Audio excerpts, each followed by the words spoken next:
Hello everyone, it's PiggyBank bringing you an ARMS player interview. We have a very special guest today. He is the consistent #1 player in the ARMS leaderboards and the 2-times champion of 2GGP ARMS circuit. His name is Set to Destroy X, Resolve. Thank you, Resolve, for coming by. No problem. Thank you for having me. Oh, it's really an honor to have a chance to interview you. Yeah, I'm excited. I've been looking forward to this. All right, nice. So, let's begin with talking about the tournament. You had a really clean run. You only lost one game in the entire tournament. So, what kind of adjustment do you think you needed to make sure that that was the last game you lost? That's a great question. As soon as I was going up against Nobi, I was like, okay, last time Nobi and I played in tournament, Toaster Tri-Bolt worked pretty well. I'll mix up my timings. I'll juke him out a little bit with charged, uncharged Tri-Bolts, and then set him up with a 1-2 or a 1 to grab. But then, as soon as I picked Tri-Bolt, I'm not sure if it was me having PTSD to playing Catfight or something, but he negated the Tri-Bolt entirely. It was doing nothing. Double Chilla, it might just be that Double Chilla negates Tri-Bolt entirely, because I was like, all right, great, this isn't working whatsoever. And I dropped the game, but let's look at what happened. When you played Catfight at NEPA in Pennsylvania, you used double toasters. Why did that work? And I was like, because, I can deflect, I can punch parry, I can do all the stuff I'm comfortable doing because I have 2 medium arms. So I'm like, okay, so do what you're comfortable doing, Henry, or Resolve. And I'm like, all right, let's go. So double toaster made it more of a even playing field. Oh, man, but it was so tough. He's gotten a lot better. I'll say that. He's gotten so much better. But one thing that helped me a lot with winning a lot of those encounters, if you go back, is using the altitude mechanic in the game. With the toasters, you can control how high they go. And a lot of times, I would parry one punch and send my toaster over his Chilla and nab him in the head. I wouldn't do it too often because I didn't want him to figure out what I was doing. But I would be getting in these little tiny hit stuns, and I could just see his head going, what is happening? How did I go over that? How did that do? Oh. Yeah, that separates you from top 200 to top 10, if you can use that reliably. Wow, that's great insight. I am aware of the mechanic, but I had no idea that you were actually using that to that level. So I also noticed during the games that that you would use your rush attack in situations that a lot of other ARMS players would consider better to just hold on to it. Yeah. So is there like a reason for this? Maybe it's a personal goal of some kind, or maybe it was just something else? Well, I'll rephrase the question in the way a lot of the Twitch chat saw it. A lot of times I was using my rush at times where it was like, Resolve, why did you use your rush there? Like, it did nothing. I was whiffing a lot of my rushes against Nobi. But the way I saw it was, in the heat of the moment, it was, okay, I'm winning these exchanges a lot. His rush is always hitting me because it's Twin Tail. Like, I can never hit Twin Tail with a rush, especially a high-level Twin Tail. It's so hard.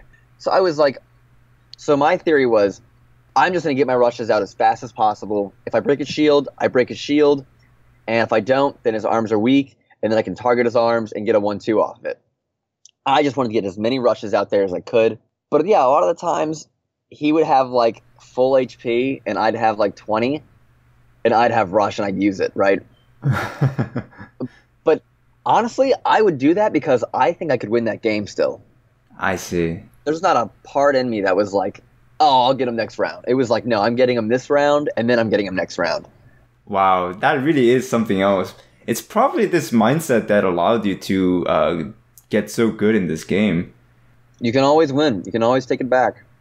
Wow, that's actually something people should listen to.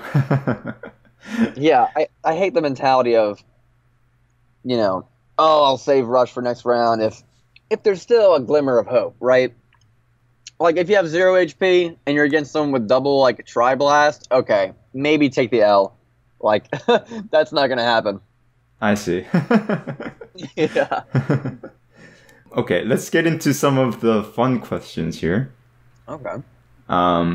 You have been the #1 player for a long time now. So people watching you have very high expectations of you. People expect you to win, and if you were to lose, it's a huge deal. So does this add pressure to you? And if it does, how do you deal with it? When I started getting #1 on the leaderboards a lot and winning these tournaments, I had this mindset of people have expectations for me, so I can't afford to drop anything.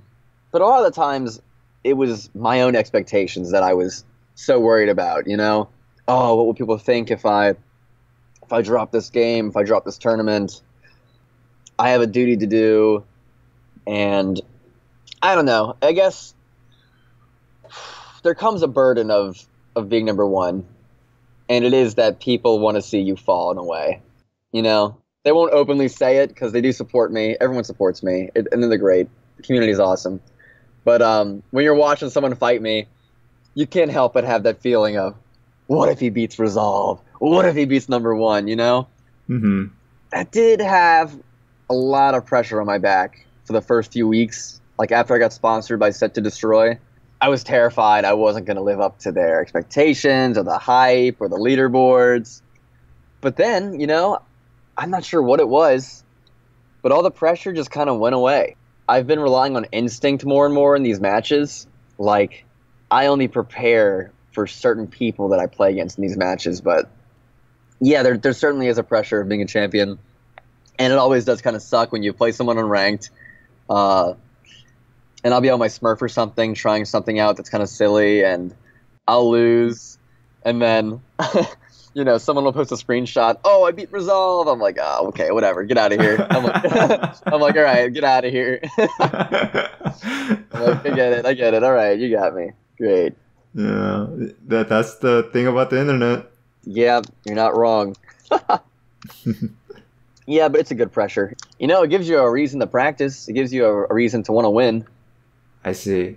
So you're saying you use that pressure to help yourself grow even stronger? Absolutely. And, I'd be lying. Come on. That pressure isn't the only one that's working against me. It works against my opponent, too. I can't imagine going up against #1 in the world. When I go up against Gore, I have that same mentality. I'm like, oh, great. I'm going up against the #1 Hilux in the world. Like, here we go. This is going to be a heart attack for 30 minutes. I see. Wow. That's a great mentality to have. Wow, okay. It's a good pressure. Wow. That was really insightful. Thank you. Okay. You kind of answered this question, but the next question was, what's your strategy in tourneys? Do you expect people to adjust to your playstyle, or do you fit your playstyle around your opponent? I have a certain strategy for every matchup that's kind of ingrained in my mind at this point. As soon as that timer hits 0 and we're starting, it's decision after decision, and okay, I have a good idea of what he's going to do because he plays this character. I'm not too worried whenever I play people. But yeah, I really don't get scared of playing against anyone unless there's like 3 or 4 people that I would be, okay, time to buckle down, time to analyze their replays, find out what's in muscle memory for them, how do I exploit that. For instance, like the last 2 GGP, I signed up for it, I looked at the bracket, and I was like, okay, I don't need to worry about anyone here, except for like 1 person, and I might not even play them. So, all right, I'll just go to bed. So I went to bed and woke up and did it. But for the last 2 GGP, the one I participated in the first time, 2 GGP number 2, I had to play Catfight as my second match, and I had never played him before. Man.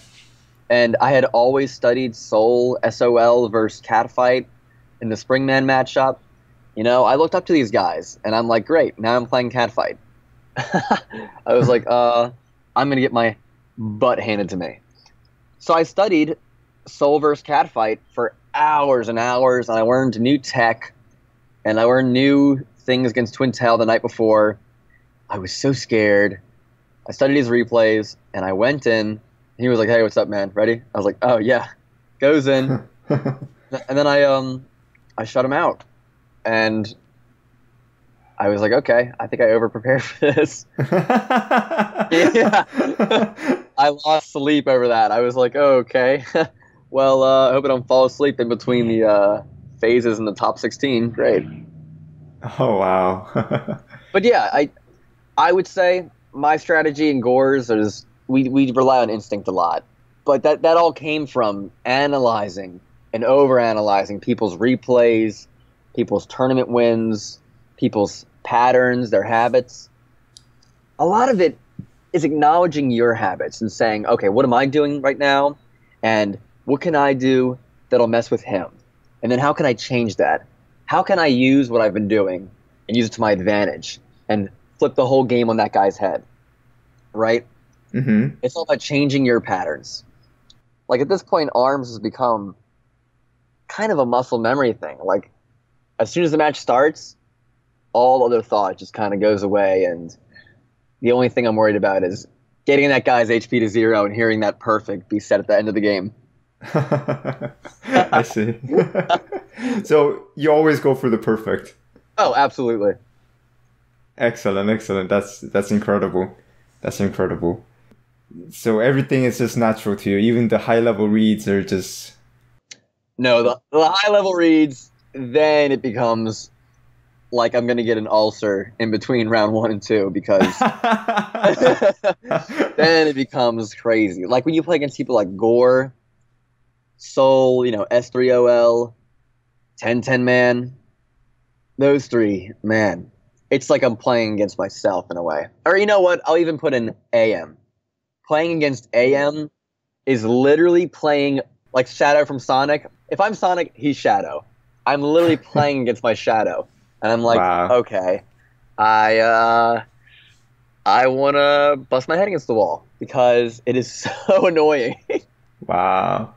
If there's one person I never want to play in a tournament, it's AM. Oh, really? Like, during 2GGP, when I was watching that, I was just like, AM, please lose to Nobi, because I really don't. But I'll be honest. I love AM. He's the nicest guy in the world. Like, he's the nicest guy in the world. But man, he is literally a robot, and he learns so fast. And he won't attack you unless he has a 100% chance of hitting you. Oh. So he doesn't take too many risks, which is why he lost against Nobi. But man, it gets annoying. You're like, do something, punch me. Yeah, that was a rant. Yeah, sorry about that. No, it's okay. I actually had a chance to fight AM myself, and I had a similar feeling because his reads are just so good, and he's so patient. And he's very patient. Oh yeah. I think very highly of his prowess for sure. Okay. Moving on to the next question.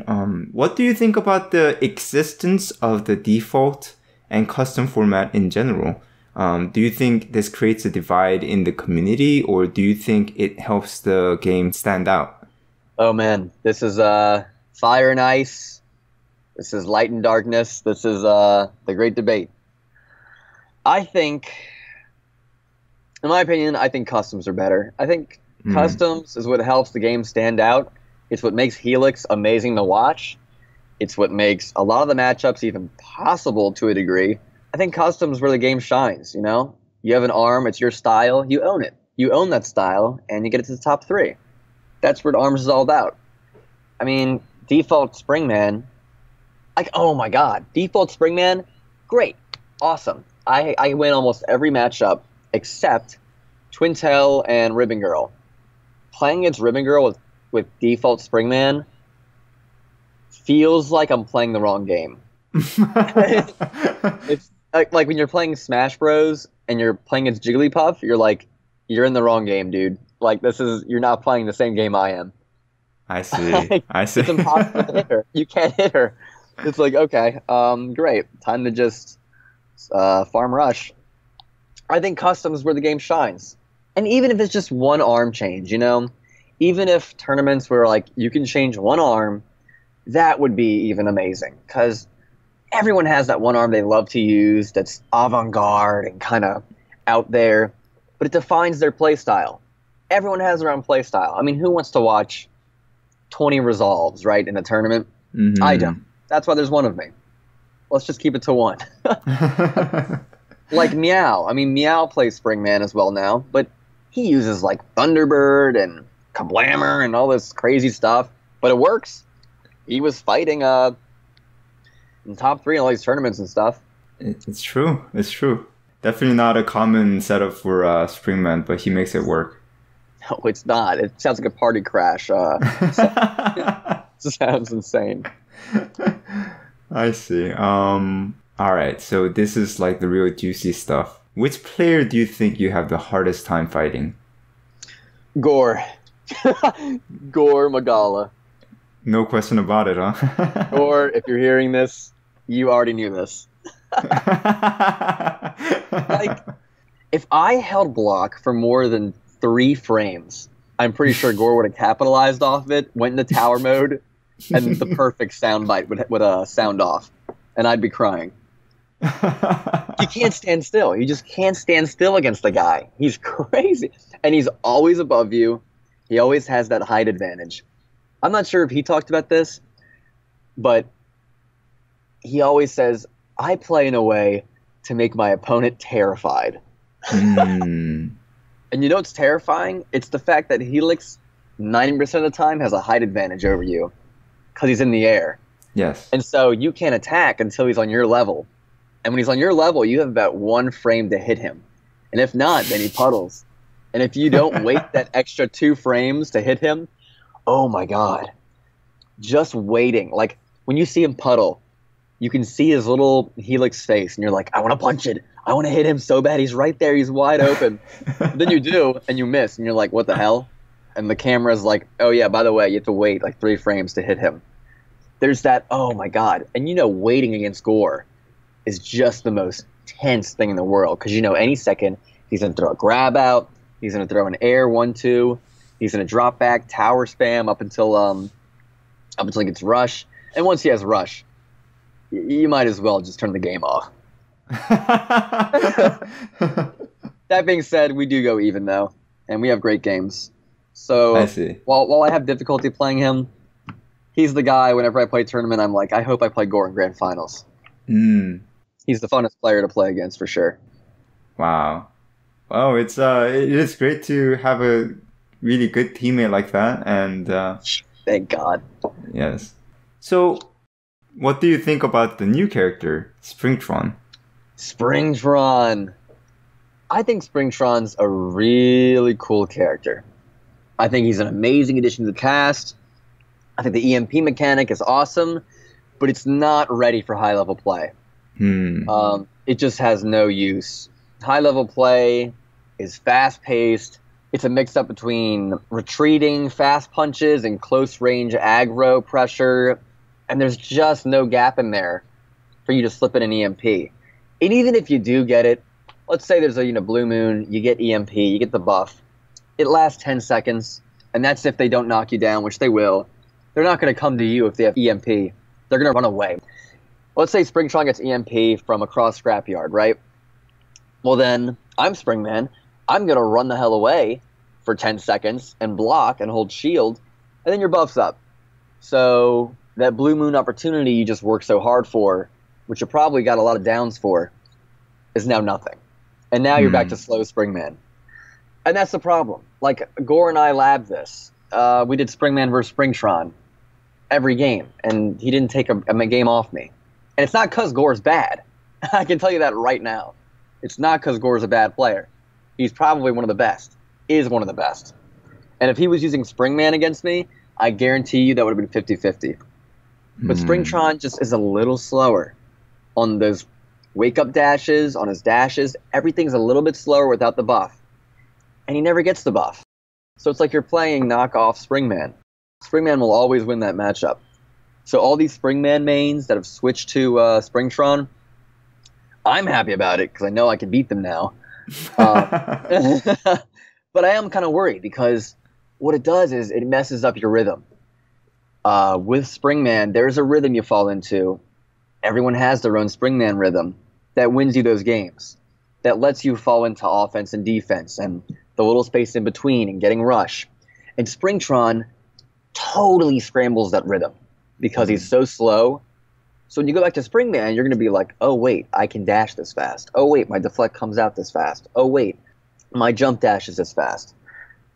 So as soon as I realized that, I was like, all right, bye, Springtron. I'm not messing up my rhythm. Springman got me this far.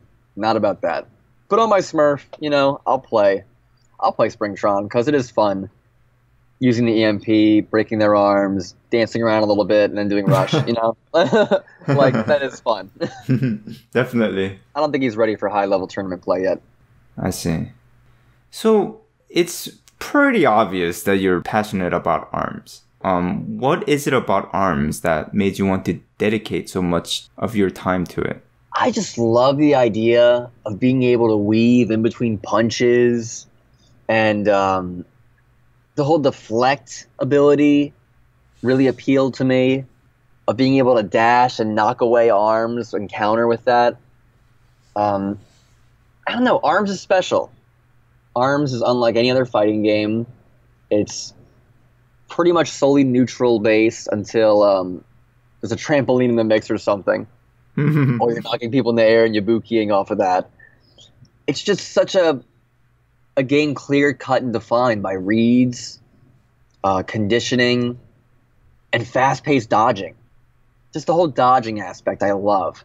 And I've been trying to incorporate that in my play more and more because it's what I love about ARMS. That whole dodging the gloves, left and right, countering, oh no, gotta do this, back up, rush charge. It's so fast-paced.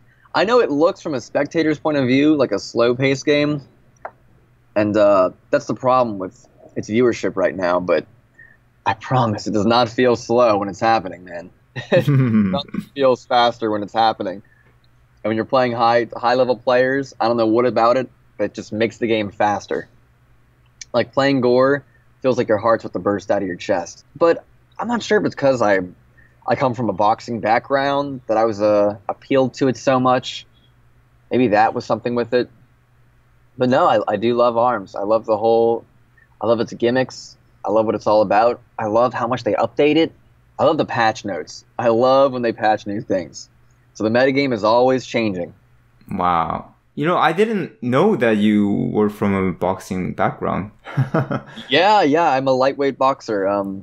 Wow. I'm training every day, which I think that helps my ARMS play. I think having your body in shape and gets the blood flowing and your brain thinking in new ways. Wow, that's real cool. I didn't know. I'm glad that I got to know that about you. Okay, what other games do you like to play other than ARMS, if there's any? Good question. I'm always playing, lately, it's such a dumb game. I don't know why I'm playing this, dude. I've been touching on Animal Crossing Pocket Edition. I'm such an Animal Crossing, fanboy that it's not even a good game. You know what? If you're playing Animal Crossing Pocket Edition, just stop. You know it's a bad game too. This is a PSA. It's so not good. It's addicting though. I've been playing that. I've been playing the new Pokemon Ultra Sun, Ultra Moon. Mario Odyssey's been a big thing. I like a lot of indie games. I've been playing Stardew Valley, Golf Story. I like a lot of games that are just good for because I'm so busy all this stupid time. Like games where you have an hour of free time, you have a smoothie next to you, you can just kind of sit down, kick back and relax, enjoy some nice indie music, and play a good 16-bit game. Those are my favorite ones. I'd like to see more indie games on the Switch, even though they have a lot already. Oh, I'm sure more are coming. Oh, definitely. So, how much do you practice ARMS? Oh man, this is a good question. I can't play from where I live because I live in a dorm right now, and they have a natch reversal thing that doesn't work for player-to-player connections, so I can only play against a limited amount of people from my dorm. So I practice with 2 or 3 people from my dorm, maybe once a week, and then I'll go to the venue and play ARMS. I try and play once a week. That's my my minimum. But like, when I go to the venue, I play for like 5 or 6 hours, I sit there, stay warm, keep my mind active, try new strategies. I try not to overplay too much. Oh, really? If you overwork yourself, you'll end up getting frustrated, or I don't know. It doesn't do anyone any good right now for me. I'm at a point where I can get on ranked and play like 150 matches in a row and win at least 149 of them, Wow. And winning that many matches and losing one only gives me one match of error to look at and analyze, At that point, it's kind of like, all right, maybe you're okay to take a break, resolve. Maybe you can take a week or two off and not have any worries right now. But I definitely stay active watching tournaments, analyzing different people's replays. One of the funnest things just to go on Twitch, look up ARMS, watch a tournament and see your friends playing and analyze how they play and be like, oh, I totally would have thrown a right there. Or, no, you dodged left, left. Wow. So I guess you've gotten to a point where you don't really need to practice your actual tech skills. You just need to work your mind so that you can stay in the game. Right. That's a great way of looking at it. Well, I guess that actually answered that question, because the next question was, how do you practice ARMS? Do you have any special method of doing your practices? Ranked is a lot of my practice, but it's much better to practice friendlies with people you have trouble with. If you have a matchup you suck at, like if Gore's ever on, Gore and I practice. And we go for like 30 matches, And it's trial and error, until you figure something out, and then you put it to work in ranked and see how it works over there against people who have different styles of that matchup. I will say, like last night, I was, for like 3 hours, I'm going to reveal a new little strategy of mine here. I've been trying to figure out how to optimize Springman and his kit to that 100%, right? And right now, not a lot of people are optimizing his comeback kid factor, that 20%, where his arms are always charged. So I spent like 2 or 3 hours last night against a level 7 CPU, literally just light dashing and weaving in between punches and countering with the charged punches. Because what's good about this is the comeback hit factor gives you charged arms, right?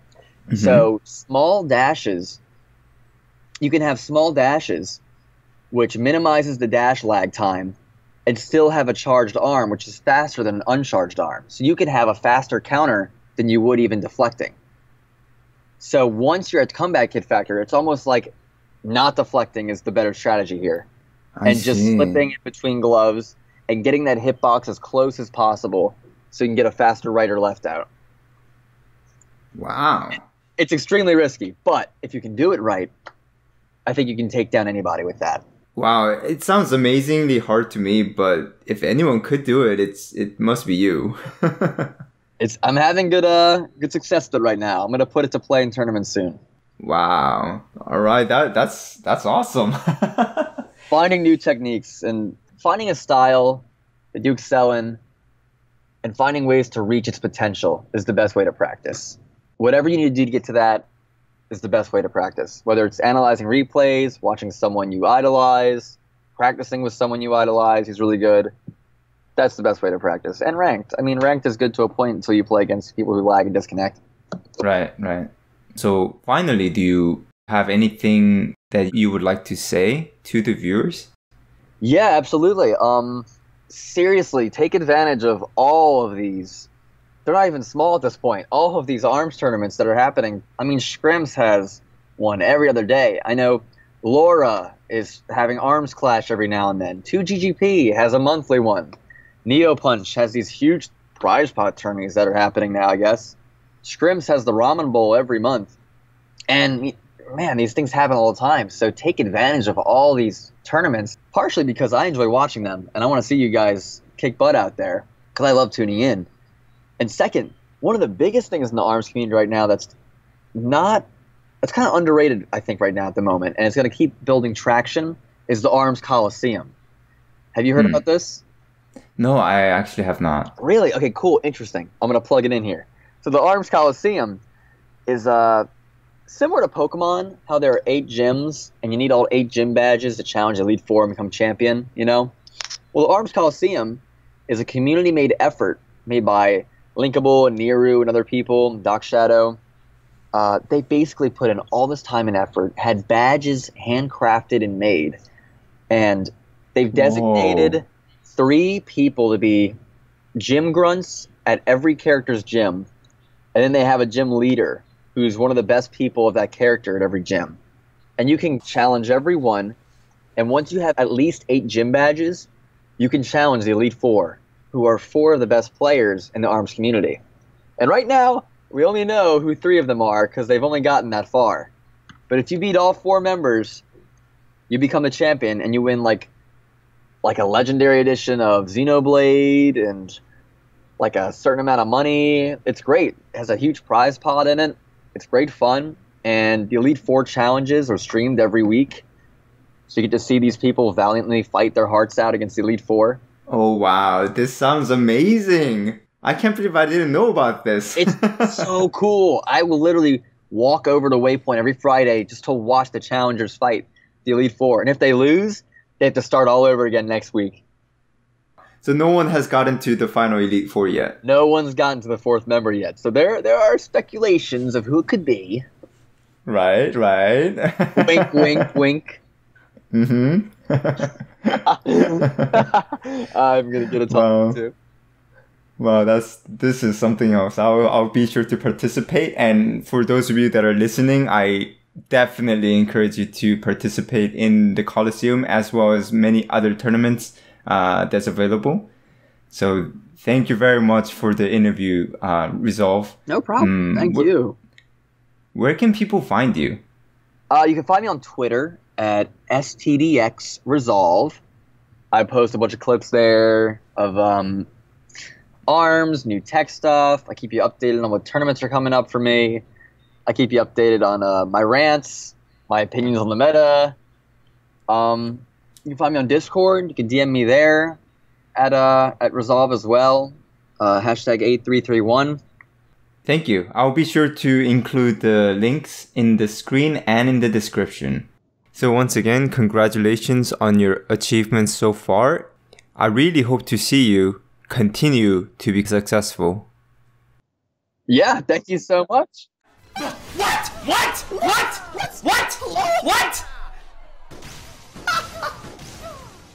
All right. Woo! There we go. It's all over. Okay. Resolve winning. Well,